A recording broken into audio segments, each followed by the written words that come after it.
If one of our supply chains or one of another country's supply chains that we rely on collapse, it could cause an unprecedented economic super collapse on a global scale. And that's how we could end up with this $85 trillion economic super collapse I'm predicting. $85 trillion being the value of the global economy. Because remember, our current supply chain is interconnected on a global scale. And if there is a single point of failure, the whole system is going to come collapsing down. Farming, banking, healthcare, oil and gas, tech, and so on. This isn't the first time I've warned Americans about this before. On May 11, 2020, I told my followers, the economy will not return to normal for years. There are serious constraints on supply. I issued another warning about my research on November 24, 2021. The supply chain difficulties will certainly grow worse. The remedies will take years and sometimes decades to implement. And yet another in 2022. Don't believe the happy talk about a temporary supply chain crisis. I'll say that again. The crisis will last for years with predictable negative effects on economic growth. But now things are even worse than ever before. And I fear this economic super collapse could hit American soil in the next 6 to 12 months. So this may be my last and final warning before it's too late. It's why I'm warning people around me it's only a matter of time before the world economy comes crashing down.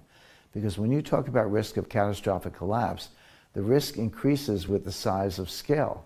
Look, whether you decide to listen to me today about how to prepare, whether or not you decide to get access to the information in this envelope, that's up to you. It's a free country. You can do what you want. You can even pretend you never heard me tell you any of this. But just know, Joe Biden certainly isn't going to come to your rescue. Take a look at this 9-second clip from the president. When do you think things will get back to normal? When do I think things will get back to normal? But my hope is by this time next year, we're going to be back to normal. That clip was taken over 18 months ago. It's up to you what you believe, but I can't bury my head in the sand and ignore all the facts, and the facts couldn't be more clear. So in just a moment, I'm going to explain how you can get access to this information inside the envelope as part of my super collapse preparation package. And I'm going to talk about what to do to protect and even grow your wealth. Look, please understand, it brings me no joy to say this, and I hope the worst of what I'm warning of never comes to pass. But there's only one potential solution to this crisis, and it's going to take years. Recently, I spoke to a very well-informed CEO of a major corporation, and I asked him point blank. I said, your company must be looking ahead at some possible solution. Is there anything you can share? Well, I'm going to tell you the same thing he told me. He said, Jim, you have to understand that it took us 30 years to build these supply chains. We blew it up in 3 years, beginning in 2018, and you can't put it back together. But there is one thing we can do. It's not a quick fix, but it's our best and most sensible option. Our only way out is to build a new supply chain that eliminates the bad actors. We can't continue to allow our enemies like China or Russia or Iran to threaten consumers here on American soil. As the Wall Street Journal wrote, Russia's lengthening war with Ukraine will lead to a near doubling of inflation rates in rich countries. It's why the New York Times wrote, this is what happens when globalization breaks down. And why Barron's wrote, secure U.S. supply chains with allies and move out of China. Unfortunately, this solution could take years or even a decade to fully implement. And that CEO told me it will take at least 10 years to reconstruct the supply chains if we don't want to do it with China and globalization. But whether you realize it or not, that's the bet we're making as a nation. It's happening now. And when the dust settles, we're either going to have rolled out this new supply chain before a worst-case scenario happens, or we're going to face whatever lies ahead from this $85 trillion economic super collapse. Now, maybe you're wondering how bad things could really get. Let me answer that question with another question. Do you remember your life at the beginning of the pandemic? Despite all of our freedoms we all hold so dear, an unelected official with the ear of the president recommended immediate lockdowns, and suddenly we heard demands like shelter in place or stay at home, backed up by the threat of arrest. Large swaths of the economy ground to a halt. Looting took over our towns and cities. Because so many businesses were shut down, people were emboldened to take to the streets. But if most Americans don't have access to enough food, water, or other necessary supplies, do you really believe our streets and our businesses won't see more violence? It's why gun sales keep hitting all-time highs as more and more Americans prepare for whatever lies ahead. And while I hope the worst of what I'm warning in my urgent new book never comes to pass, I don't suggest you rely on hope to protect yourself and your family. I'm certainly not. Here's how I'm ensuring my family's well-being. First, I would suggest stocking up on essentials, just like I've done. I have a fully finished area in the basement of one of my properties, the address of which I keep totally private. It provides me with a warehousing area for months' worth of canned foods and other non-perishable provisions. That's important. Don't stop with a 3-day supply like the CDC recommends. Make sure you have enough water, basic food, and toiletries to last at least 3 months, and keep them in a safe area where they can sit without damage or spoiling. I would also recommend buying several large capacity freezers. I already have 3 and I may continue purchasing more. If you have the means, consider installing alternate energy solutions in case of a worst case scenario. I've already installed the largest non-commercial solar power system in New England on my property. If you can, have alternative sources of power generation on your property. I've also dug 3 wells, planted abundant gardens, and built a significant greenhouse. But whatever you decide, do recognize that none of it will matter if you're not getting accurate information about what to expect in the coming days. Like I said, to be able to make the right decisions during a crisis, you need to lean on someone. So if that's not me, you should find another well-connected person you can trust, ideally someone who's previously held a position of power in our government. But if you want to learn what's inside this envelope and see what I know, right now is your chance. See, I've gone ahead and published this information I'm holding here in this envelope inside my newest book. It has brand new proof of the unfolding situation and inside level details on how it will play out. Urgent Preparation Report number 1. Buy this asset after securing your family's food and energy. As the economy collapses and the shelves are bare, the government will respond by printing even more money. When it does, the value of the dollar will be destroyed through inflation. But 5,000 years of history proves that one item, gold, outlasts every other currency as a form of money. And I believe that economic collapse occurring right now will send gold skyrocketing over the next 6 months. That's why I'll send you my urgent report called The Perfect Physical Gold Portfolio. Everything you need to know about buying the right kind of physical gold as part of my Super Collapse preparation package. You'll find everything you need to know about investing in gold before the price blasts through the ceiling, including, is gold safe to invest in? How much should I invest in precious metals? What metals should I buy and what should I avoid? What are the best places to buy gold and other precious metals? What are the safest ways to store gold to avoid theft or government confiscation? And much more. Plus, I'll also send you Urgent Preparation Report number 2, my Biden Bucks Protection Plan. I haven't mentioned it yet, but during my research, I came across a troubling executive order that President Biden just signed. See, every time there's an economic crisis, the government responds with massive new programs to try and control the economy and its citizens. In 2008, it was bailouts of big banks and new government agencies to regulate the financial industry. This time, it will be much worse. I've uncovered a plan for U.S. government cryptocurrency I call Biden Bucks that I believe the government will unveil during this economic collapse to control your money and manage the societal fallout. By the time this program is announced, it will be nearly impossible for everyday Americans like you to protect their wealth and keep their privacy, which is why I've created another urgent report to get you prepared ahead of time.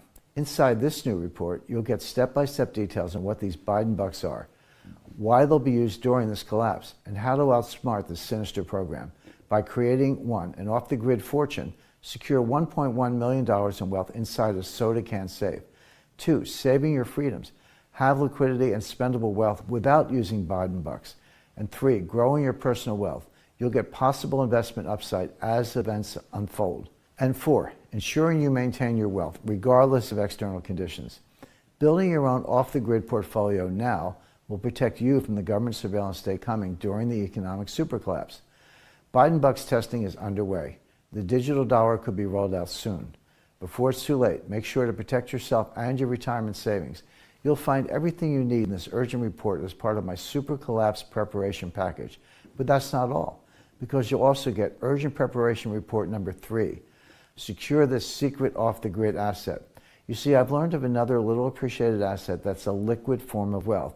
It can't be tracked or traced. It's completely legal and easy to find if you know where to look. Over time, its value has steadily grown, but very few people know anything about its investment potential. You're about to be one of the few. I believe you must include this secret asset in any off-the-grid portfolio.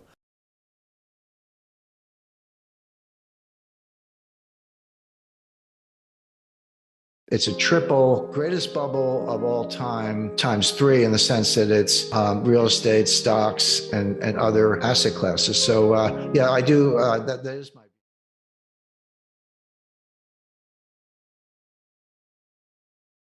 If you're Argentine and you borrow in dollars and you print pesos, how are you going to pay the dollars back unless you have, huge trade surpluses, which they don't.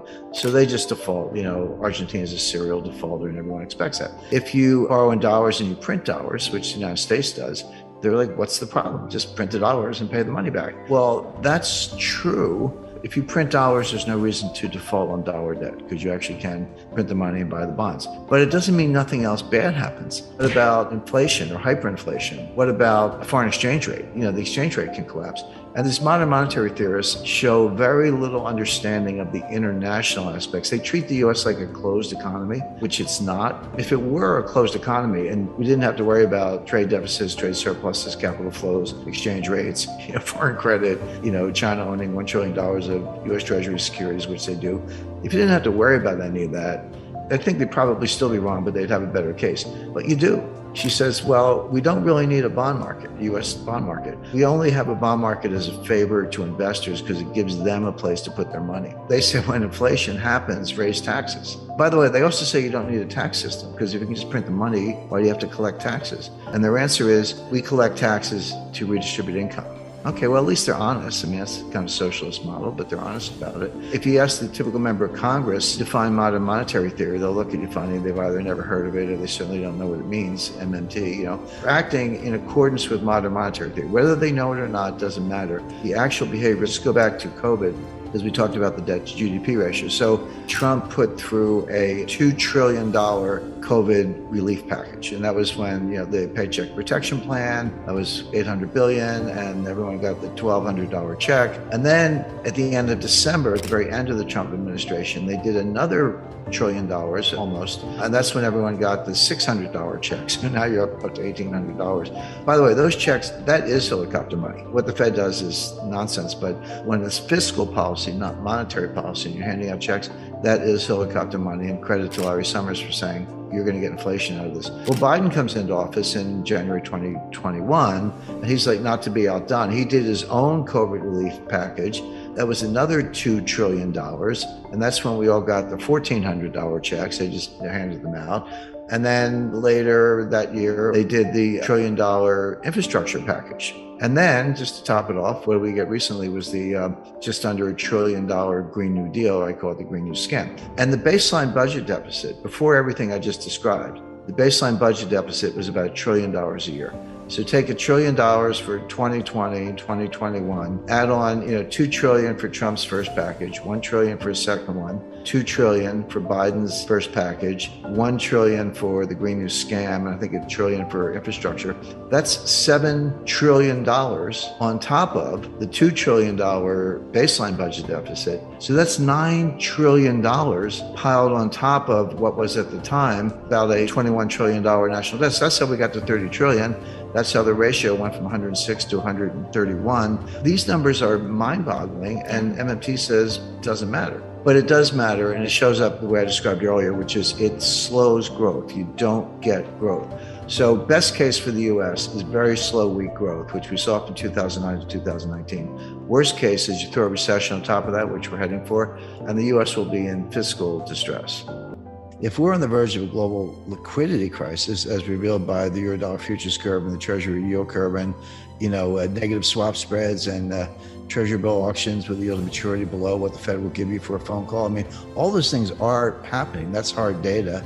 And it's a very, very troubling sign, last seen in 2008, by the way, before the Lehman Brothers meltdown. If all that's happening and the fundamental signs are also weak, which we just saw in third quarter GDP, which is based on net exports, which won't last, how are you going to drive a trade surplus with the strongest dollar in 20 years? Good luck with that. Nobody can afford our stuff, and we're not buying anybody else's stuff. So with the economy going into a recession on its own, with a global liquidity crisis brewing, why on earth is the Fed raising rates at all? We're putting up inflation numbers today that are the highest in 40 years. That is correct. A little 41. Actually, it was 1981 before we saw these numbers. But I remind people, the inflation in 1981 was the end of a 10-year period of inflation. It wasn't the beginning, but it had started. I mean, in some ways it started in 1968 and it really took off in 1974, 75.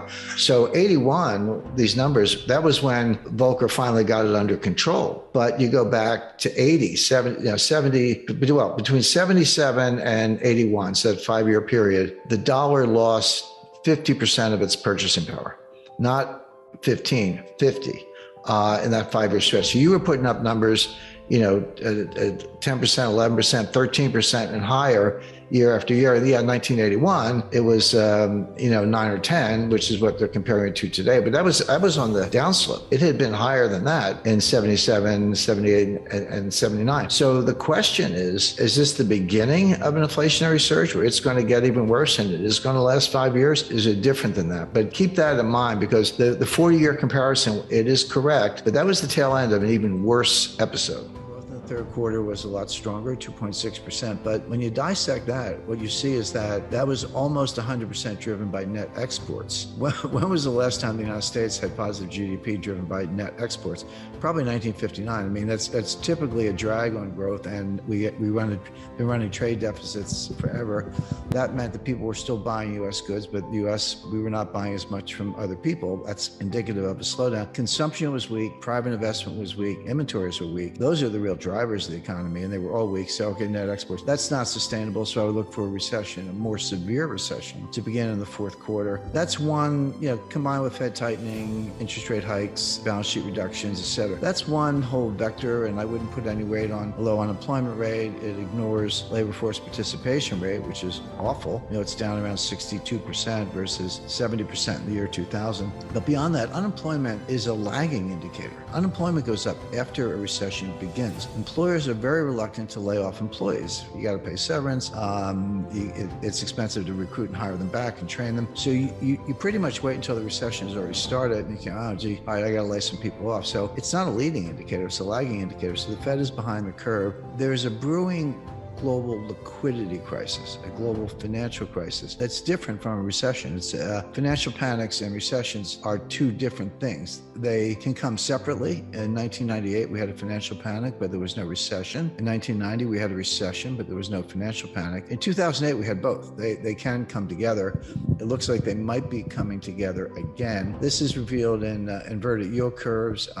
Major dealers are bidding at auction for treasury bills. Jeremy Grantham actually did do a 100-year time series and looked at bubbles all over the world, 1929 US, 1989 Japan, 2000 dot-com stocks, and many others. And he said he's never seen anything like it. It's a triple greatest bubble of all time times 3 in the sense that it's real estate, stocks, and other asset classes. So.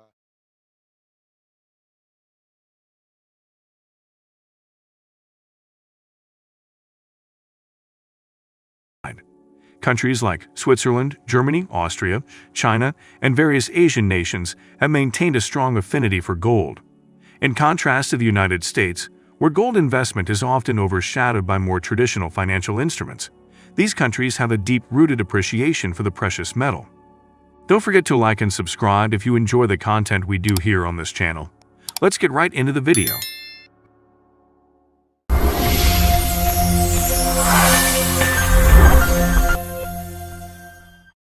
They are accelerating their purchases, and I do think it's a sign of things to come. Now, when you talk about retail, student everyday investors, Americans, I love America, but I've kind of given up on Americans and gold. They just, there are people who have positions, and, your hedge funds will have paper gold, they'll do gold futures, but the everyday American has been, 40 years at this point of being miseducated on the topic of gold. So they're not very much into gold. You go around the world, you get very different results. Switzerland, Germany, Austria, they love gold. Of course, China, Asian countries, I think Australians have a much better sense than Americans do. So there are the buyers of gold. But you say, well, okay, who are the big buyers of gold? The answer is the central banks. Now, right there, that should tell you something. So these are the most powerful, most plugged in, most heavily monetary institutions in the world.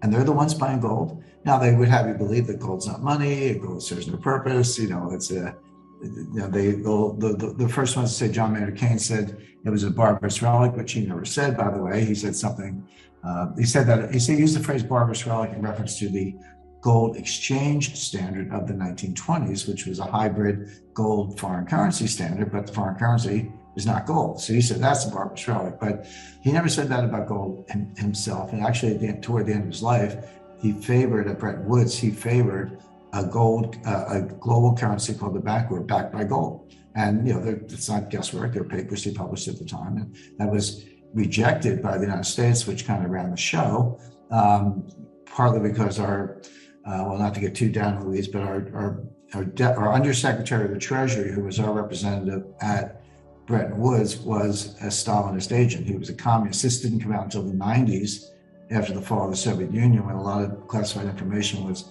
released, KGB files, etc. But it was revealed and fully documented in a book by Ben Style called Battle of Bretton Woods, that he was a communist agent. So what was he trying to do by insisting that, by running Keynes's idea off the road, insisting that the US dollar be the anchor? He was trying to destroy the British Empire, which he did, because he knew that there were far more claims on the Bank of England than they had gold, and that would be inherently unstable, and that would derail sterling as one of the global reserve currencies and undermine the British Empire, which it did. So that's a little bit of a backstory, but it goes to the point that Keynes was an advocate for gold at different times in his career and at the end of his career, and that when the central banks are buying, that should tell you something. Now, I've said for years, I've always pointed to Russia and China. Russia has almost quadrupled their gold reserves in the last 12 years, starting in 2009 through 2021. They've almost quadrupled, from about 600 tons to about 2,400 tons. China, the same, not quite, from about 600 tons to about just under 2,000 tons that they report, but they're non-transparent. They have a lot more gold than that stashed in something called SAFE, the State Administration on Foreign Exchange, which is a secretive Chinese sovereign wealth fund run by an ex-PIMCO guy, by the way. He knows what he's doing. And they're non-transparent. So the People's Bank of China is kind of transparent. SAFE is non-transparent. The crux of Jim Rickards' argument lies in the behavior of central banks, the most powerful and influential monetary institutions globally. Rickards highlights that central banks, including those in Russia and China, have been steadily increasing their gold reserves over the past decade. Russia, for instance, nearly quadrupled its gold holdings from 2009 to 2021, while China, although less transparent, has also significantly boosted its gold reserves. What is particularly telling about central banks' interest in gold is that they are the custodians of monetary policy and are deeply ingrained in the global financial system. Rickards argues that their preference for gold should not be dismissed as mere nostalgia for a bygone era when gold was the primary backing for currencies. Instead, it reflects a strategic decision to safeguard their wealth and financial stability in an ever-evolving economic landscape. Jim Rickards dispels the notion that gold is an outdated relic, as some critics argue. He points out that even renowned economist John Maynard Keynes, often cited as a critic of the gold standard, had different perspectives on gold throughout his career. Keynes indeed criticized the gold exchange standard of the 1920s, but he later advocated for a global currency backed by gold. So every 6-7 years, what you'll see is the People's Bank of China will announce, we've increased our gold reserves by 400 tons or 500 tons or whatever, as the case may be. And well, it sounded like they went out the night before and bought 600 tons. Good luck trying that. You can't do it.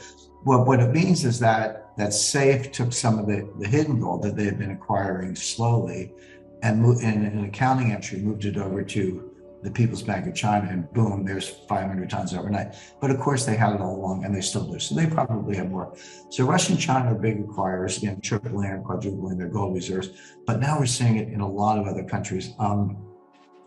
The Philippines, Vietnam, Mexico, Iran is a major buyer, but non-transparent. Turkey has drastically increased its gold reserves. These are major countries, and they're adding. So I look at that, and there's very good data from the IMF and the World Gold Council, so you can find this information. But the one that was just like not doing anything was Japan. They had about 600 tons but they had 600 tons for 30 years. I went back and looked at all the old data. It was like 30, never, that's boring. Who cares about Japan, 600 tons? And then just about, at this point, about 6 months ago, so late last summer, they bumped it by, I believe it was 50 tons, perhaps more. I gotta look at the exact number, but it was over 50 tons overnight. It just went from, 600 tons to 650 tons, just like that. Well, here's what you know. Same thing I said about Russia. You can't buy 50 tons overnight, or you couldn't even do it in a month. I mean, the dealers would be working the order, it would be disruptive to the market. It would leave a lot of fingerprints, put it that way. But what it tells you is two things. Number one, Japan had the gold all along. They had it in some sidecar or side account or Ministry of Finance hidden account, as the case may be. And they chose to move it over to their reserve position, which they can do. That's an accounting entry. But they had to have had the gold all along, because you can't buy that much that fast. So then that begs the question, well, why all of a sudden? Why now, after decades of holding your gold level constant, you all of a sudden step up in a big way? A lot of possible answers to that. One, China's making noises about invading Taiwan. Well, if you're going to invade Taiwan, why not invade Japan while you're at it? It's just another chain of islands as far as the Chinese are concerned. Rickards emphasizes that the misinterpretation of Keynes' views on gold has perpetuated the misunderstanding of the precious metal's role in the modern financial system. In doing so, he underscores that gold has historically played a vital role in global monetary systems, and its significance should not be underestimated. As central banks continue to accumulate gold reserves, the question arises, why? Jim Rickards suggests several reasons. First, gold serves as a hedge against the US dollar's potential devaluation due to inflation or loss of confidence in central bank currencies. Second, it can act as a buffer in times of economic crisis and geopolitical uncertainties. Rickards also speculates that the actions of central banks like Japan, which recently increased its gold reserves significantly, could be driven by concerns over the reliability of the United States as a geopolitical ally. The aftermath of the U.S. withdrawal from Afghanistan has left many nations questioning their dependence on U.S. protection, leading some, like Japan, to fortify their financial and military positions. And after this happened right around the time, maybe shortly after the U.S. debacle in Afghanistan, which was, the worst foreign policy, military disgrace, humiliation in U.S. history that I can remember. I don't know how far you'd have to go back to find a worse turn of events, and that there it was. Well, all of a sudden, allies all over the world, Israel, Japan, Taiwan, they're questioning the United States. Like, hey, we're under your nuclear umbrella. You stand by us through thick or thin. Here you leave Americans behind enemy lines. So perhaps, now this is speculation, but perhaps Japan sees the threat to Taiwan, feels they may be in the sights of the Chinese, feels the United States may not be as reliable as one had thought, and says, well, we now have to step up a little bit financially, militarily, etc. And they're doing that. But that aside, that's a little geopolitical speculation, but that aside, the gold is real. They put it on the books. So the biggest buyers of gold in the world are the central banks. By the way, from 1970 to 2010, central banks were net sellers. Now, some bought and some sold, but on net, they were net sellers. We had Brown's bottom in 1999 when the UK sold half their gold at the lowest price in about 60 years. they literally hit the bottom at about $200 an ounce, give or take. But since 2010, central banks in the aggregate have been net buyers, and that buying is accelerating. So what does that tell you?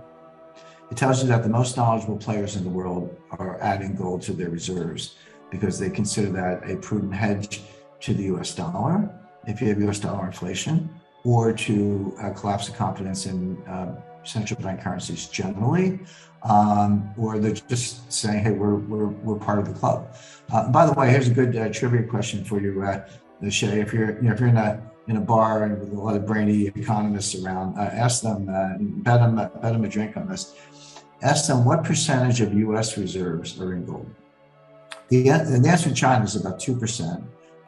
Russia's about 20%. You know what the percentage is for the United States? It's got to be 0.5%. 75%. 75. 75%. The U.S. does not rely on euros and Aussie dollars and Canadian dollars for its reserve position, a little bit, but 75% of U.S. reserves are in gold. So don't let any central banker, don't let Jay Powell or Janet Yellen or any of these others tell you that gold's not a monetary asset. We have the largest gold stash in the world, and 75% of our reserves are in gold. So that's the U.S. As they say, watch what they do, not what they say.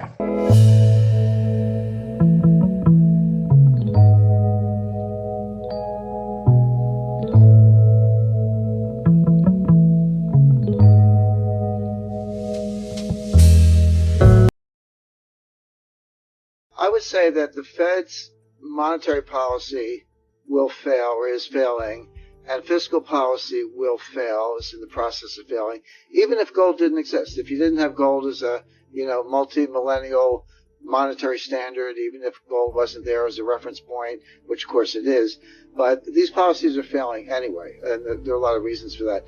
Whenever I hear fiscal stimulus, I say, well, no, the Fed can print money all day long and the Congress can spend money all day long, but don't call it stimulus. It's not going to have any stimulative effect. We're way past the Keynesian multiplier, which is now below 1, meaning if you borrow $1 and spend $1, you don't even get $1's worth of GDP. You get some numbers, 70, 80 cents. Forget about the multiplier. It's actually now, divide or something that reduces GDP. Well, you don't get the GDP for the borrowing. And same thing with monetary policy, because unlike Milton Friedman, the monetarists, the neo-Keynesians, the Austrians, and everyone else, money printing has nothing to do with inflation. And they seem to, well, I don't know if they ever knew it, so I can't say they forgot it. So all the money printing and all the deficit spending will not stimulate the economy. And that's true anyway, but gold is signaling that. Look, all markets try to be forward-leaning. Some do it more successfully than others, more accurately than others, but they try. I would say that, people say, the stock market is an efficient discounting mechanism for future events, for what they see in the future. And they look into the future. Here's the forecast. They pick out a discount factor. They present value it and say, here's where stocks should be today, based on where things are going to be, 6 months or a year from now. And that's what they do sort of mathematically and analytically, except they're always wrong about the forecast. You got to get the forecast right if the discounting process is going to mean anything. So markets go through the process, but they always get the future wrong. They're not very good at predictive analytics. So this creates what I call the gap between the perception and the reality. Reality always wins, but not right away. Sometimes it takes a while. Gold, on the other hand, has very high predictive analytic value, number one. Number two, it's more forward-looking. So gold's kind of telling you where things are going to be maybe a year to 18 months from now instead of 6 months from now. And so, so gold is signaling that monetary and fiscal policy will fail and something else will be tried. And that ultimately will result in a much higher price for gold. So gold's just saying, well, let's do it now. Look, I've got gold at $15,000 an ounce by 2025. If I'm wrong about that, it'll be sooner and higher. But that's, well, I consider that a conservative forecast. And we can maybe take a few minutes to go into the analytics behind that. As I've said before, you've heard me say, I don't just throw numbers out there to get attention. I don't really care. I do care about getting the analysis right. There's a number of different techniques, and what's interesting is they all point in the same direction. So it's got to go to 3,000 before it gets to 15,000. It's got to go to 5,000 before it gets to 15,000. So that's my kind of long-range forecast. But it could go down tomorrow, and I'm like, I don't get depressed when it goes down. I don't get euphoric when it goes up. I know where it's going in the long run. That's the important thing for if you're trying to preserve wealth and make money. Nothing wrong with making money. I'm all for it, but sometimes preserving wealth, risk aversion is a higher priority than just making a lot of money in the short run. But either way, gold will serve that purpose and and preserve wealth over that time period. Could it go down tomorrow? I guess, yeah. But all the vectors are pointing up very strongly. I'll give you a concrete example. There are three things that drive the price of gold fundamentally. One you've already mentioned, which is real interest rates. The lower the real interest rate, the higher the price of gold. Number two, supply and demand. You learn it in your first 3 days in economics, but it still works. And then number three is geopolitical risk, call it risk off or fear factor, whatever you want to call it, but I think of it in geopolitical space. Those three vectors don't all have to point in the same direction. You could have a situation where geopolitical risk is high, pointing to a higher gold price, but real interest rates are really high, and that would point to a lower gold price, etc. Small ebook, big impact, The Wealth Tree. The only 4 ways that will make you financially free forever. Download it here for free. But right now, all three of them are flashing green, or maybe flashing gold. The real rates are coming down. They're still high, by the way. I always have to just roll my eyes when really smart people, Dan Isaacson, Bill Gross, Jeff Gundlach, and I admire them all, and I follow them all.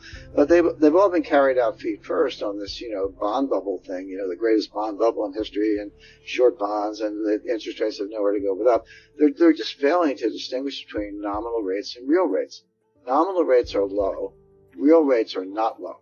When I say low, I mean, show me negative 4%. That's a low real rate. Yeah, you can pick your notes or your bills or whatever, but I usually use the 10-year note rate, 10-year treasury, because it's a good proxy for building, construction, long-term investment.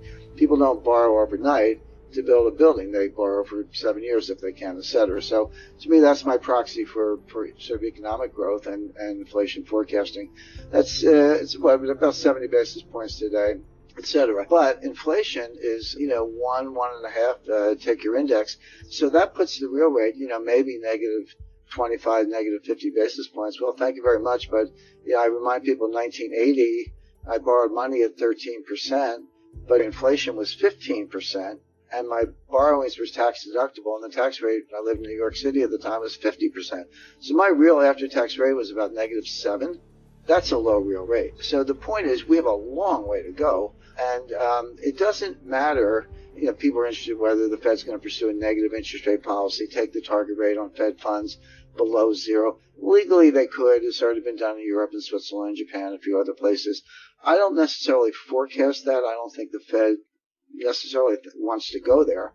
But you can have negative yield to maturity on a 10-year note. Just whenever the premium is greater than the present value of the coupons, it's a negative yield to maturity. So you can get there. You can get deeply negative rates in secondary market trading, regardless of what the Fed does. And that will happen. And so, in the DV01, dollar value of 1 basis point is higher as the absolute level of rates gets lower. That's just, duration, just bond math 101. So we're going to have huge capital gains in 10-year notes as the yield to maturity goes, towards negative 1%. But that's going to be an enormous boost for gold. We're not even there yet. We're seeing you're seeing kind of a spike in gold prices when real rates are still, relatively high. They're only mildly negative. I was declarative when I said printing money does not cause inflation, and it doesn't. Again, I'll just use the last 12 years as Exhibit A. We should probably relate to the viewers what does cause inflation. And the answer is velocity, the turnover of money, the lending and the spending. But the problem is velocity is a psychological phenomenon. The Fed can stick the landing on money supply. They can get it down to a couple of decimal places if they want. But if you want to control velocity, which is the key, that's psychological. So what you have to do is change the psychology. Well, what is the psychology right now? It's deflationary. The savings rate in May was 33%. It had been going up. It kind of made its way like from 4% to 7%, but then it spikes to 33%. Well, savings is a good thing. You can drive an economy if you can convert savings into investment, and furthermore, if the investment is productive, unlike what China's doing. But we got some infrastructure or some other projects, R&D that would be productive. That can drive an economy. You don't have to drive an economy on consumption. You can drive an economy on productive investment. But the problem is twofold. Number one, it has a much longer time frame. That's a 5-7 year time frame. And it comes, in the short run at least, at the expense of consumption. Our economy is driven 70% by consumption. If you substitute savings for consumption, you're killing velocity. Because if I put my money in the bank and leave it there, the velocity is 0. And I remind people, $5 trillion or $6 trillion times 0 is 0. You can print all the money you want, but if you don't have velocity, you don't have an economy. And so the question is, how do you change the psychology? How do you get and by the way, it makes sense to save. If you're unemployed, you better be saving because you're maybe lucky if you can pay the rent. But even people who are working or still have their jobs, they're worried, maybe I'm next. Maybe they fired the guy down the hall, but maybe I'm next, and maybe I better save more just in case, and so forth. So, and that's not a bad thing. I'm not saying that doesn't make sense. That makes a lot of sense, but understand what it means. It's deflationary. It reduces velocity. It offsets the increase in the money supply, and it's very hard to get out of. Keynes called it a liquidity trap, and he was right. That's what it is. So how do you change the psychology? Well, you need... Notably in 1980 and 1981, regrettably, analysts anticipate that the recession will surpass expectations, with the bottom potentially falling lower than predicted, perhaps a 30% to 50% decline in the S&P, around 22,100. While we had a brief respite between 2020 and 2023, the situation is worsening in 2023 due to the concurrent financial crisis. The financial crisis is currently brewing, causing widespread panic. If it materializes, the impact will be severe, marking a dark day for America and the world. It's important to note that each financial crisis carries its unique level of impact, ranging from substantial to less significant losses. Predicting the scale and duration of a crisis is challenging, as evidenced by the subprime mortgage crisis from 2007 to 2008, which coincided with a recession, resulting in a disastrous outcome. The expansion of mortgage credit triggered this crisis, enabling widespread borrowing and mortgage acquisition. This mistake led to the collapse of the U.S. housing market, causing many to lose their homes, savings, and jobs. The repercussions extended globally given America's pivotal role in world trade. Discussions on recession, inflation, and deflation aside, one aspect yet to be addressed, referenced earlier, is the possibility of a global liquidity crisis. In 1998, despite the absence of a recession, the financial world faced a near collapse. Such crises can coincide with recessions, resulting in severe consequences. A notable instance is the subprime mortgage crisis from 2007 to 2008. There's speculation that 2023 might witness a collision between a financial crisis and recession, resembling the 2007-2008 scenario. Financial experts, including Jim Rickards, highlight signs indicating such a development. These signs include a diminishing world trade, daily declines in industrial output coupled with rising unemployment, and historically high interest rates for the past 15 years aimed at combating inflation but failing to curb inflated prices. If there are lingering doubts about the recession and financial crisis, examining the recent state of American banks provides clarity. In just a month, 5 major banks have faced setbacks, such as bankruptcy, FDIC takeovers, and collapses. The combined losses of credit and stockholders from these events surpass $200 billion, sending a clear signal of systemic issues. Efforts by the FDIC to reassure the public include unconventional measures, such as guaranteeing depositors sums exceeding $200 billion for Silicon Valley Bank and Signature Bank. These unprecedented actions, while seemingly noble, are predicted by Jim Rickards to deplete the FDIC insurance fund, ultimately affecting consumers. Moreover, the Federal Reserve's decision to extend more loans to member banks through the Bank Term Funding Program, BTFP, is causing significant turmoil in the U.S. banking system. These moves have intensified public anxiety, particularly among depositors. Concerns arise regarding whether these actions aim to implement new policies or if they are motivated by the interests of a few affected entities. The parallels to the 2008 crisis, where the FDIC guaranteed all bank deposits, echo in current events. As the government faces unrealized losses exceeding $700 billion in U.S. bank portfolios, the continued cash provision to depositors raises concerns about the sustainability of the banking system. The looming question is whether the crisis is truly over, or if the panic is just beginning. Drawing parallels with the 2008 financial crisis, which started a year and 6 months before reaching a critical stage, the current crisis, only a month old, has already led to the downfall of 5 banks. Addressing the broader economic situation, the FDIC's guaranteeing of all depositors and the Federal Reserve's offer of additional loans through BTFP signify pervasive issues. The Fed's guaranteeing of all bank deposits surpassing the $250,000 insurance limit echoes actions taken in 2008 to avert bank runs. However, such measures may strain the FDIC insurance fund, with potential consequences for consumers. As the government grapples with increasing unrealized losses in U.S. bank portfolios, the fear is that continuous cash provision to depositors will hasten the collapse of the banking system. Despite attempts to reassure the public, it remains uncertain whether the crisis is truly averted. The interconnectedness of the banking system and the broader economy becomes evident, reflecting a situation that extends beyond individual instances. The Fed's unusual actions, coupled with the FDIC's extraordinary measures, intensify the prevalent challenges. Considering the gravity of the situation, the looming question is, what should one do? How does one respond to the panic and secure oneself against the impending crisis? While the inevitable cannot be avoided, taking proactive steps to preserve wealth becomes crucial. According to Jim Rickards, the first step is acquiring gold. Get down 20% in 3 months, getting close to crashing it. So what happens next? First week of January, Powell comes out, okay, we're not going to raise interest rates anymore. We're going to be patient. They use all these code words. We're going to be patient. Then he starts cutting rates. Then he starts QE, I forget if it was 8 or 9, whatever, lost track of QE. He starts QE 8, let's say. And then that takes you into 2020, and here comes the pandemic, and rates go down to 0, and the balance sheet goes to $7 trillion. They were back where they were in May of 2013. Except worse, because now the balance sheet was even bigger than it was then. A complete failure. So who thinks they're going to be more successful this time? They're doing the same thing. It's going to happen faster this time because the market saw that whole 7-year fiasco from May to 2013 to May 2020, a 7-year round trip failure. The same thing's going to happen, but it's going to happen faster this time because the market knows that the Fed doesn't know what they're doing. So the Fed's tightening into weakness. One of two things is going to happen, and it's not clear which, but it's going to be one or the other.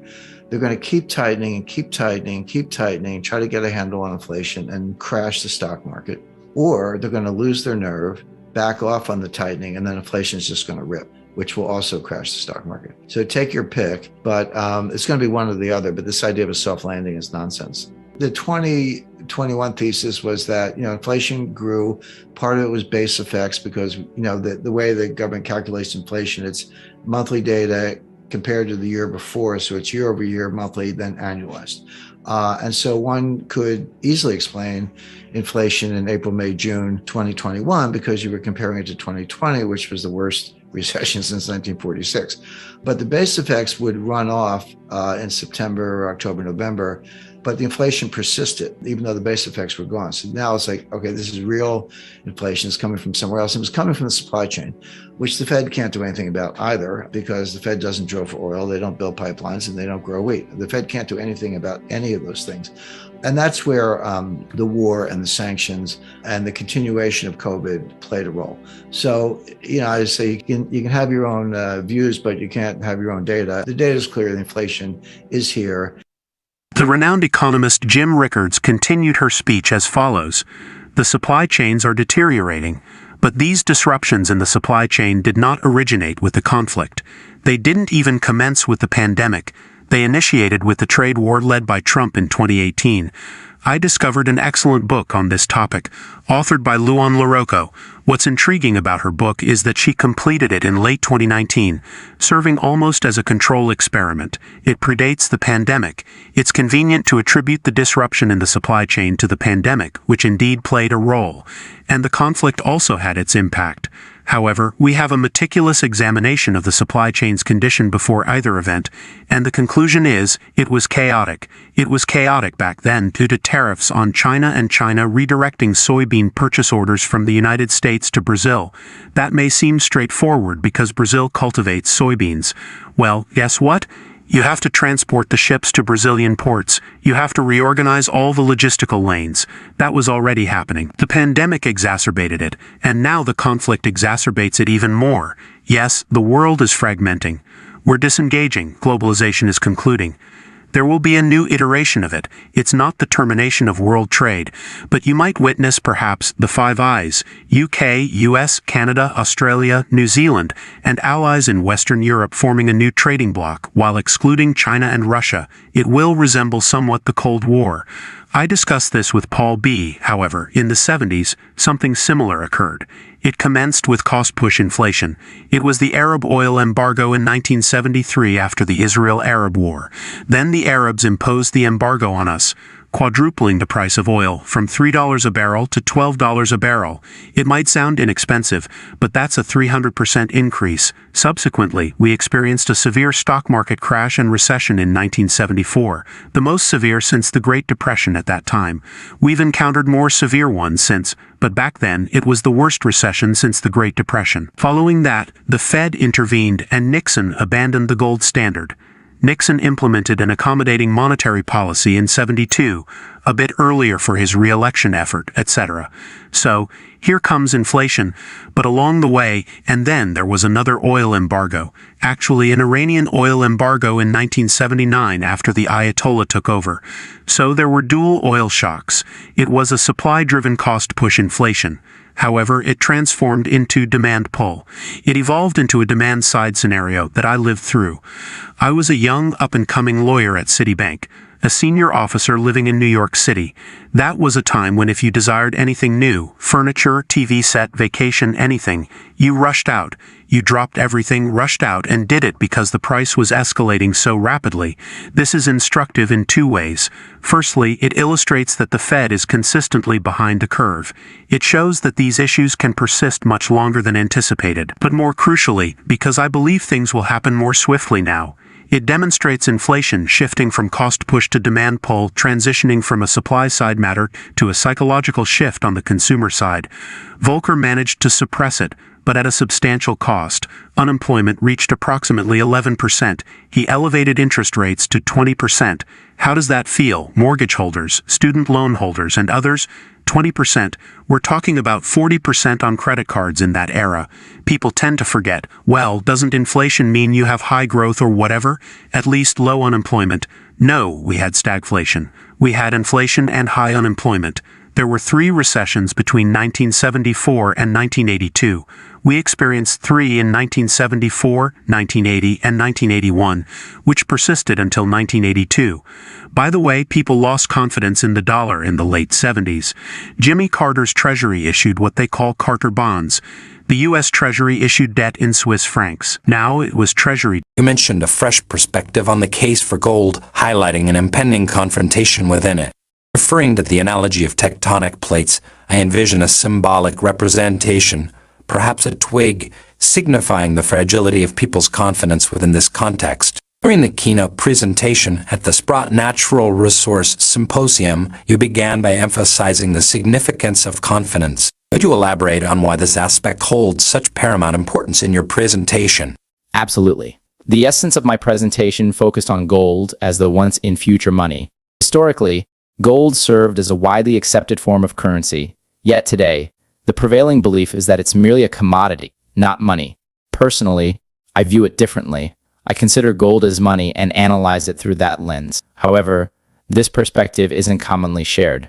The general consensus disregards gold's monetary attributes and perceives it solely as a commodity.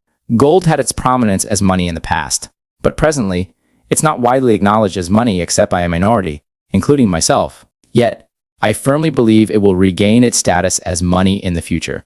The question then becomes, what will drive this shift in perception?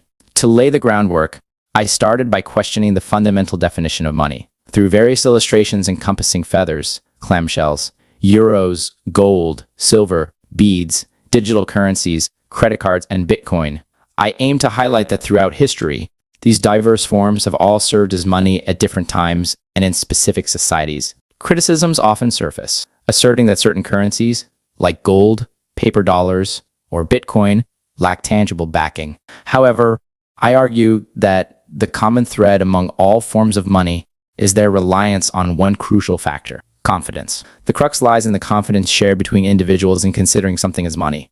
If two parties mutually trust an item's value and its exchangeability for goods and services, it inherently becomes money. This confidence, however, rests upon trust and is exceedingly fragile.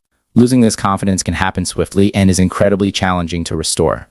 Money, as a construct, is far more fragile than commonly perceived because its foundation is rooted in the psychological aspect of confidence, rather than the sheer quantity in circulation. My concern lies in central bankers' disregard for this fragility. Their assumptions about unlimited money printing might lead to crossing an invisible confidence threshold, resulting in a rapid loss of trust and subsequent inflation. In essence, The real essence of any form of money isn't solely tied to economic concepts like printing quantity, but hinges greatly on people's confidence in it. Ignoring this critical aspect poses a significant risk, potentially leading to unforeseen economic consequences in the future. Certainly. Jim, during your presentation, there was a slide that caught the attention of the entire packed audience, the one where you briefly touched upon the war on cash. However, what piqued interest was your mention of an impending war on gold in the future. Could you elaborate on this aspect as well? It seems like an intriguing and significant perspective that the audience would benefit from understanding further. Sure.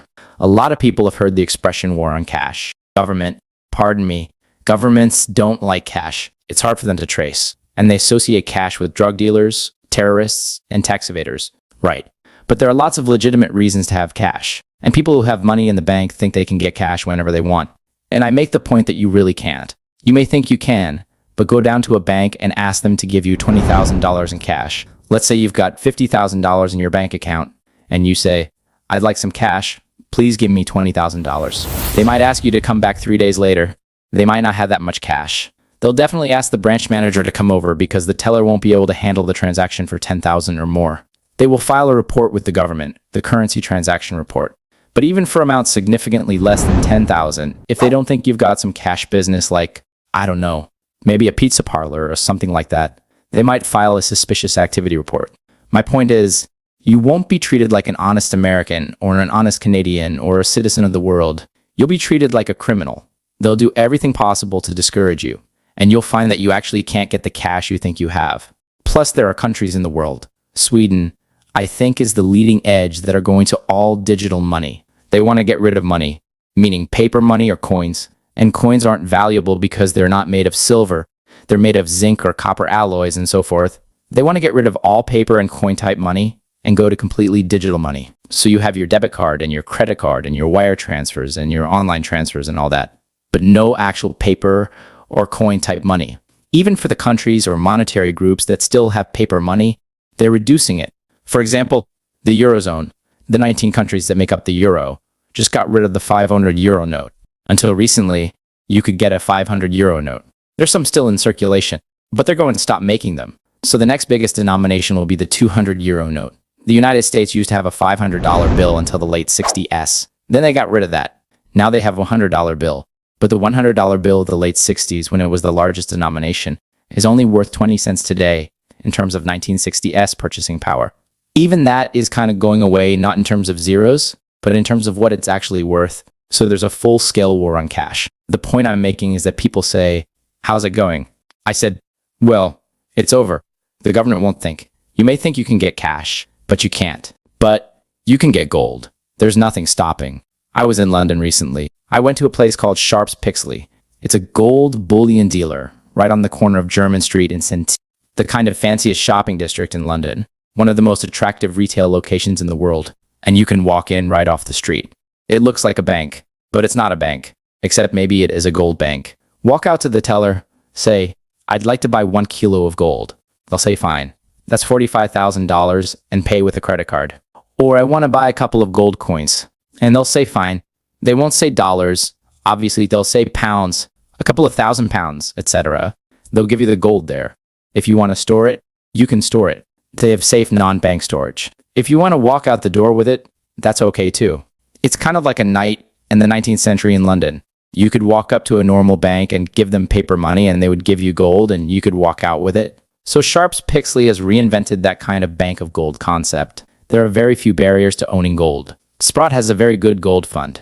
There are other gold funds of that type around the world. You can store it yourself. You can get non-bank storage. Don't put it in a bank. I don't recommend that. But non-bank storage is fine. So right now you can get gold, not at a fixed price. It's not a gold standard, but at the market price. I think the governments haven't really caught on.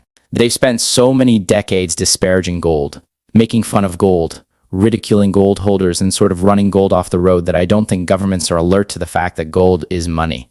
And if you make cash go away, you're actually going to elevate the value of gold to a lot of people. And so I expect that when they suddenly wake up one day and say, "Wait a second, all these people we tried to chase out of paper money, they're going to gold." There'll be a war on gold. And my advice to people interested in gold is get it now while you still can. Are you waiting for? Some things are changing quite a bit. some things haven't changed. So some of the fundamental forces are the same. Now, superficially, we've had a lot of news. We've had Brexit. We've had the unexpected rise of Donald Trump. We've had a Turkish coup, and we've seen Venezuela implode. So there have been a lot of very important, very significant political and geopolitical developments can impact gold or commodities one way or the other. But certain things haven't changed. And I think these are important to focus on because they really drive the price of all commodities. The number one thing is the struggle between deflation and inflation. And this is something actually I talked about in my first book, The Currency Wars in 2011. I made the point because people look at the time series of price indices and we haven't had a lot of either. They've been pretty steady at a pretty low level, around 1.5%, sometimes a little hotter, sometimes a little cooler, at least in dollars. Now, actually, some of the other economies around the world, you're actually seeing deflation in Japan and Europe and elsewhere. But that is because the world is in a naturally deflationary state. The world wants to deflate. Why is that? Demographics. You not just have a slowdown in growth. Globally, you do. But in certain countries, you actually have declining populations. The population in Japan is declining. The population of Russia is declining. The population of China has leveled off and may start to decline. The only reason the US doesn't have negative population growth is because of immigration. The actual birth rate of Americans, ex-immigration, is sort of flatlining. But we do have some population growth because of immigration, but that just means it's coming from somewhere else. And then debt and deleveraging. Talk about helicopter money.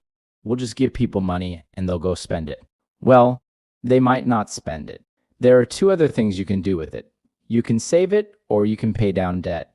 So just handing out money on street corners doesn't necessarily get you the velocity or the turnover of money or the spending or the GDP that you want, because people might actually, as I say, put it in the bank or pay on debt, and that is going on. So that's debt to leveraging. The third one, of course, is technology, which is a good thing. People say there's bad deflation caused by bad policy, but there's something called good deflation. Maybe we should have another word for it. But when your standard of living goes up, not because you're making more money, but because your cost of living goes down for the same amount of money, you can have a better lifestyle because things are less expensive. And that was predominant in the United States. For example, in the late 19th century, when it was an age of invention, you had the McCormick harvester, the expansion of the railroads, the telegraph, the telephone, the phonograph, and movies. All those things came in the late 19th century, maybe very early 20th century, all of which lowered costs and made people richer without more money, just meant they could do more things were less expensive. So debt deleveraging, debt deleveraging, demographics and technology are causing. I call that the natural state of the world. However, central banks cannot have deflation. They cannot allow it. And I have this debate with our friend Harry Denton and Gary Schilling and others, because they do the deflation analysis I just went through, and I agree with them on that. I think that analysis is correct, but there's a countervailing force, which is central bank policy. Governments cannot have deflation because it increases the real value of the debt. I mean, governments are over-indebted as it is. Japanese debt to GDP ratio is over 250%. Corporate debt, actually corporate, individual, and government debt in China to GDP ratio is over 300%. I mean, these are huge numbers. People pick on Greece, but the rest of the world looks a lot like Greece or is getting there fast. So deflation increases the real value of debt. So if you're over-indebted to begin with, the last thing you want is deflation. There are other reasons why governments don't want deflation, but they're determined to stop it. So you've got these two tectonic plates. There's the natural tectonic plate of deflation, but there's the policy plate of inflation, which is money printing, currency wars, QE operation, twist, all the central bank toolkit, negative interest rates, zero interest rates. They're pushing against each other. So it kind of looks stable from the outside, but it's dynamically unstable, going to snap. The question is, which way would it go? Central banks could throw up their hands and it could go deeply into deflation, or central banks could pull a few more rabbits out of a hat and it could go into inflation. That kind of monetary instability is part of the case for gold, kind of part of the new case for gold, as I call my book. But the point being, that hasn't changed. This has been going on for 5 years, and except that the forces keep getting stronger. The forces of debt deflation, negative interest rates, deleveraging get stronger. The forces of money printing and policy. And I think we'll soon see world money in the form of special drawing rights, or SDOs. So these forces are not only coming together, they're getting more powerful. And they're going to snap when no one knows. But you can say that it certainly will happen. The effect will be dramatic. When it does happen, I definitely want to own gold, at least for part of my portfolio. But I do have the sense that we're getting closer to some very significant break in the system. Slowing industrial output, slowing retail sales, and importantly, for investors, a very sharp decline in inflation. So this is one of the kind of mystifying points about the U.S. stock market. I mean, it seems straightforward to me, but the market has their own dynamic. They're saying, well, if the Fed raises rates the way I described and they cause a recession, the Fed's going to have to cut rates. That's called the pivot, the Fed pivot, and lower rates are good for tech stocks, so buy stocks. But think about that for a second. What if inflation comes down faster than the Fed thinks? And I think it may, by the way, I'll return to that. What if inflation comes down really fast and they get to the target rate sooner than they think? Does that mean they might have to cut? Well, it might, but what's good about that for stocks? I mean, if that happens, no one ever says, why did that happen? They just say, well, inflation may come down, interest rates may come down, so buy stocks. It's like, well, inflation may come down, interest rates may come down, but if it does, it's because we're in a very severe recession, exactly what I'm forecasting. And so if that's the case, stocks are going to plunge, 30, 40, 50%. So don't root for lower rates, or if you're forecasting lower rates, understand what that means. It doesn't mean the Fed chickened out. It doesn't mean life is wonderful and you should buy tech stocks. It means that we're in the very severe recession that I described, and I think we will end up there. And therefore, stocks are going to plunge. So, be careful what you wish for, as they say. My forecast is, yeah, they are going to raise rates. They're going to over-tighten. They're going to cause a very severe recession. And when they do, they may pivot at that time, but it won't be for good reasons. It'll be for very bad reasons, meaning we're in a recession and stocks have plunged. So don't buy into the Wall Street chatter as far as that's concerned, because as I say, the Fed's going to over tighten. Now, why isn't the Federal Reserve aware of this? Well, because they never are. Because they have the poorest forecasting record of any institution I can think of. Their entire history since 1913 is one mistake after another, and this will just be the latest in the long series. So, just to kind of recap, the Fed is on a trajectory. We know precisely what it is because they informed us. All you have to do is listen to them and believe them. They're going to increase rates, let high rates do their work, and observe the inflation come down, and maybe in 2024 decrease rates. What I anticipate is they are going to raise rates for the next couple of meetings exactly as I've outlined, but they're going to over-tighten. The signs of recession are already present. The Fed's not looking at them. I'll come back to what they are, by the way. And we'll be in a very severe recession for a lot of reasons. And that's going to mean a plunge in stock prices. So if the Fed cuts rates, don't cheer too loudly, because it'll be in a world where severe recession, higher unemployment, and crashing stock prices are the norm. I'd like to conclude on, I can't call it a joyful note, but a global liquidity crisis. Now, I talked about a global recession, and people go, well, isn't that like a liquidity crisis? No, a recession or a depression is very different than a liquidity crisis or a financial panic. They're two different things. They can and do happen separately. In 2008, we had both. In 2008, the recession or depression and a financial panic converged, so they can happen together, but they don't have to. They can happen individually. What we're in for visually looks like a global financial crisis and a global recession at the same time, coming sooner than later. Now, why do I say that? There's a global dollar shortage. People go, wait a second, the Fed printed $9 trillion, which they did in 2020. It's come down since then, but they did print that much money. How could there be a global dollar shortage? What people don't understand is that behind the curtain off-balance sheet, this is off-balance sheet. You've got to go read the footnotes and understand what you're reading. There are $1 quadrillion of derivatives. And for those not familiar with quadrillion, 1 quadrillion is 1,000 trillion. So, I just said the Fed printed $9 trillion. Maybe it's down to 7 trillion, but you have $1 quadrillion of derivatives, and they have to be supported with collateral. Not 100%, not even 10%. I mean, 1% or 2% is enough. But when you're in a liquidity crisis, banks are extremely choosy about which collateral they'll accept to support this quadrillion-dollar inverted pyramid of derivatives. And right now, what they're saying, because this evolves, it gets worse. It doesn't happen overnight. It can become acute overnight, but it happens over the course of a year or longer. What we see, the banks are saying, I don't want corporate bonds as collateral. I don't want your mortgages as collateral. I don't even want 10-year treasuries as collateral. The only collateral I want are short-term U.S. Treasury bills. Treasury bills have a maximum maturity of 1 year, 360 days, but there can be 4-week bills, 8-week bills, 6-month bills, etc. That's the best form of collateral. It's the most liquid, easily traded, low volatility, easy to repledge, is by far the best form of collateral. That's all the banks want right now. But if you're a foreign bank, you need dollars to buy the dollar-based collateral. If you want treasury bills that are denominated in dollars, you need dollars to buy the bills.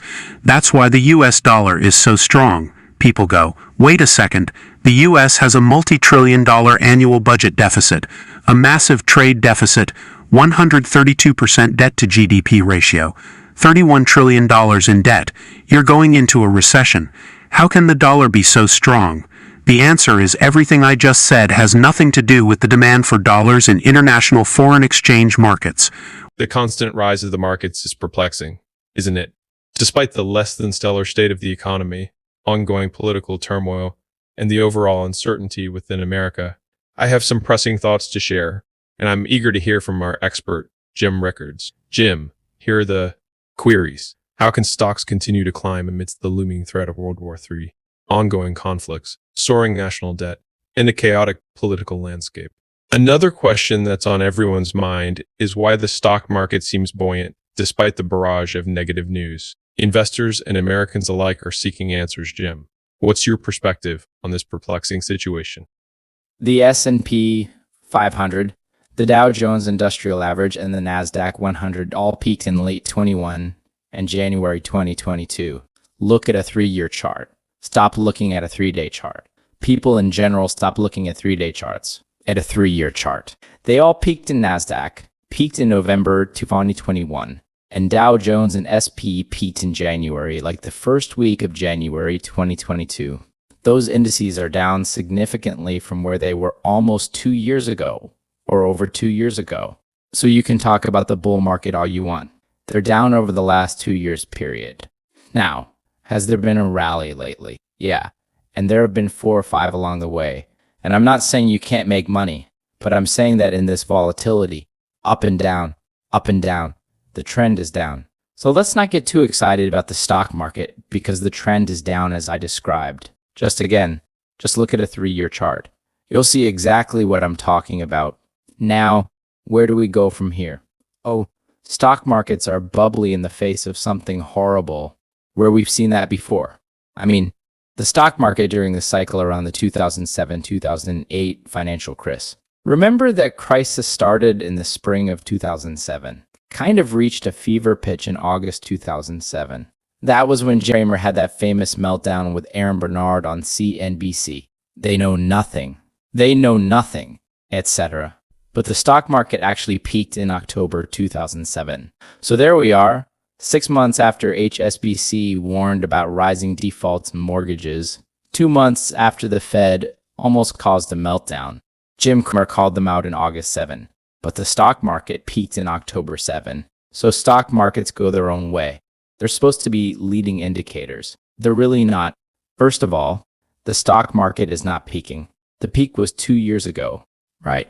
And the peak is exactly when I said November 15th, 2021. So that's more than 2 years ago, and it still has not regained that peak. So that's the reality. You're right, Matt. There are some rallies, but there's some big dips along the way if you're looking at it.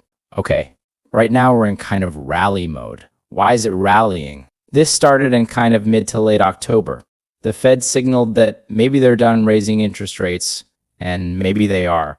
We'll talk more about that as we get closer to the, if interest rates go down, stocks go. That's the narrative. Wall Street always has a narrative for no Goldilocks. Soft landing. There's no such thing as a soft landing, by the way. There are hard landings. There are crashes and there are booms, but there's no such thing as a soft landing. You're going down. You're going down. That's why stocks are rallying right now, because interest rates are coming down. But what people don't stop to ask is, okay, interesting, why are interest rates coming down? Could it be we're in a recession? Could it be we're seeing disinflation, maybe even deflation? Could it be industrial production was down, which it was? That was reported the other day. Initial claims are up. That was reported the other day. Unemployment ticked up a little bit, not huge, but in the last employment report at the beginning of November. This is in addition to the more technical signs. I don't want to get too far in the weeds in terms of inverted yield curves and negative swap spreads and a lot else. Those are long-term or long-range indicators of recession. We've been talking about those for a year. They're very powerful indicators, but they don't tell you the exact timing. But the other items I mentioned, things like industrial production and so forth, are much more real-time, and they're all turning negative. So I would expect the stock market to turn around and kind of go down significantly between now and the end of the year, early next year. Certainly, because by then the data will be undeniable right now. Again, the Wall Street Goldilocks soft landing scenario prevails. It doesn't mean it's right. It just means that that's what people believe. But Wall Street, again, they're just trying to sell you stocks. They'll sell you stocks right up until the day it crashes. I'm actually writing one of our newsletters. I'm writing it today. And I went back and looked at the recessions in 1974 and 1981. And the Dow Jones in 1974 recession, the Dow Jones fell 45%. At today's level, that would be the equivalent of 15,000 Dow points, slightly more. So imagine the Dow Jones down 15,000 points. That's a 45% decline from today's level. And that's what happened in 1974. It's not ancient history. What caused it? Well, it was the Arab. A war in the Middle East and Arab oil and bar went higher. Oil prices sound familiar. I mean, that's kind of what we're going through right now. We're going back to 2021, the supply shock. And then in 1982, 81, 82, that recession, the NASDAQ fell 38%, so peak to trough. So that's what a real recession looks like, and that's what a stock market crash looks like. And so we could be heading for something like that. But it peaks when it peaks. But by the way, it peaked 2 years ago, so we're not even at the peak. But yeah, it could go down 30, 40%, maybe 50% from here. Supply chain is not part of the economy. Supply chain is the economy. In other words, if you want to understand the economy, you're really talking about the supply chain at every aspect. You know, something as simple as a loaf of bread. You know, you buy a loaf of bread at the grocery store. Like, okay, well, I guess it came from a baker, and I guess they took it from the bakery to the store by truck. So there's a supply chain. Well, that's about as simple a version of the supply chain as you can imagine. You have to just start going from there. It's like, well, did the bread come in a plastic wrapper or a paper wrapper? Well, that wrapper came from somebody. Where'd the truck come from? Well, obviously a truck manufacturer. Where'd the driver come from? Somebody had to make a career choice and be trained. And what about the diesel fuel in the truck? You know, that came from a refinery, and that came from oil exploration. Then you get back to the baker, and it's like, oh, well, I guess he had an oven or she had an oven. You know, where did that come from? And then you find out that the ovens are, you know, industrial ovens have parts from 25 different countries and so forth. Well, without belaboring that point, you get back to the farmer and the wheat and the fertilizer and everything else, and really what's called the extended supply chain. And you're like, wait a second, that's a huge number of countries, a huge number of imports, and a big part of the economy, which it is. And then every link in that supply chain I described has its own supply chain behind it to get to source materials and intermediate manufacturing and so forth. And then that's for a loaf of bread. Well, what about your car, your furniture, your clothes, and on and on and on. Once you start thinking about what supply chains are, you realize it's just the cardiopulmonary system of the entire global economy. So, you know, the supply chain book shines a light on the entire global economic process. And I have whole chapters on that talk about China, the war in Ukraine, and climate change. And you say, well, yeah, the interesting topics, but what do China, Russia, and climate change have to do with the supply chain? Well, the answer is they are, you know, kind of global macro earthquakes. Russia's invasion of Ukraine led to sanctions against Russia that affect everything, you know, imports, exports, strategic materials, semiconductors, fertilizer, oil, natural gas, etc. Again, you're saying, well, okay, Boeing makes aircraft. They need titanium and aluminum. Where does that come from? Turns out about 30% of it comes from Russia. So how are you going to keep the Boeing assembly line going when you're shutting down strategic metals from Russia? I can go kind of on and on there. China, everyone says, well, they slowed down because of the zero COVID policy. And that certainly has been detrimental to their economy. Shanghai, a city of 26 million people, Beijing, a city of 22 million people, they were both locked down entirely last spring. When I say entirely, no transportation in or out, nobody on the streets. You had some essential workers, people had to get to work. You had to have a COVID test, a negative result that was not more than 2 days old. So these were extreme lockdowns and obviously very, very detrimental to the economy. Now, those have died down a little bit, and China's saying, now we're going to relax our zero COVID policy a little bit. So what's new? Why are supply chains breaking down? What's new about the supply chain that makes it different than any other period in the history of the world? And what's new were two things, and they arose around 1989. The first was you had a combination of increased computing power, algorithms, artificial intelligence, better data collections, and new models. So you suddenly had the computational telecommunications and data and mathematical tools to be a lot more sophisticated about how you handle the supply chain. But the second thing that happened at the same time was 1989, the fall of the Berlin Wall, 1991, the collapse, the demise of the former Soviet Union, which gave rise to new trading partners in both in Eastern Europe, where they were no longer behind the Iron Curtain, Poland and Romania and Hungary and many other countries. And at the same time, you had the rise of China. China did have a fairly high growth period in the 1980s, but nothing like we see today. And it all came crashing down in 1989 with the Tiananmen Square massacre. And that really shut down U.S.-China relations, not fully, but there was no Western investment coming into China. The two countries were distant. Well, that ended around 1992. Deng Xiaoping did what he called the Southern Tour, where he reaffirmed China's commitment to capitalist principles. They weren't overthrowing communism, but they were embracing capitalist market ideas. There was a thaw in U.S. relations, and then it was like, no holds barred. Then that's when the U.S. investment really did pour in. So all in a short period between 1989 and 1992, you had the fall of the Berlin Wall, the fall of the Soviet Union, new republics. China kind of re-enters the game, and all this was globalization. So now all of a sudden you had the science I described, computing and artificial intelligence and applied math, and a true global market. So now the supply chains could go 9,000 miles from Chongqing to New York, or from Shanghai to Seattle, or London to Hong Kong, of course. So this was true globalization, much larger scale, much longer supply chains,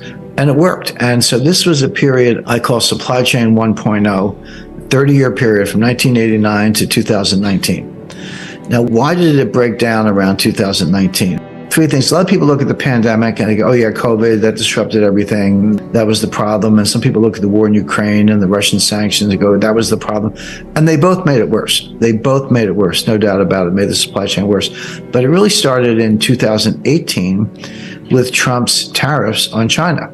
So Trump put tariffs on appliances and solar panels. Well, China didn't stand still for that. So China said, well, what can we do to strike back? Well, at the time, China was and is the world's largest importer of soybeans. They need the protein. They don't have enough. The U.S. and Brazil are the two largest exporters of soybeans. Well, China was buying all their soybeans from the United States because they were trying to reduce the trade deficit. We were buying so much stuff from them, and China said, well, what can we buy from the U.S. just to kind of balance the books a little bit? And the answer was soybeans. Well, when Trump put the tariffs on, China redirected all of their soybean orders to Brazil. They stopped buying U.S. soybeans and they bought them all from Brazil. Well, there's a lot more to that than a phone call. You got vessels and dry bulk carriers and transportation lanes and port facilities. And, if you're Brazil and you get all these orders, you got to get trucks to get the soybeans to the ports. You got to open up port facilities, etc. The point is, this is a major, major shift in global logistics just to change the order book from the US to Brazil. Beyond that, people involved in this, they don't want 6-month contracts. They want 5-year contracts, or at least 3-year contracts, and they got them. And so now all of a sudden, China's buying all their soybeans from Brazil, but this scramble of global supply chains. Now, what are the U.S. farmers doing? We're still growing the soybeans. We can't sell them to China. Well, it turns out the Netherlands needed them. So, okay, we'll sell them to the Netherlands and distribute them to Europe, which they did. And then this went on and on because Trump put more tariffs on to retaliate. China took more actions against the United States, canceled purchase. So, and it escalated from there. Now, again, COVID made it worse. The war in Ukraine made it worse. But it's very clear that that's where it started. So that's why I use 2019 as just, kind of an arbitrary date with a 30-year period of supply chain 1.0. Now we're getting to supply chain 2.0, but we're not there yet. We're in this like messy, in between, inefficient, muddling through period where things are broken, but they'll never be put back together the way they were, but we haven't produced or created the new model supply chain. We're just muddling through, and with a lot of disruption, a lot of empty shelves. You have to understand, it took us 30 years to build this. We blew it up in about 3 years. It's not going to come back overnight. It's going to take 5 or 10 years, or maybe longer, to rebuild in some form.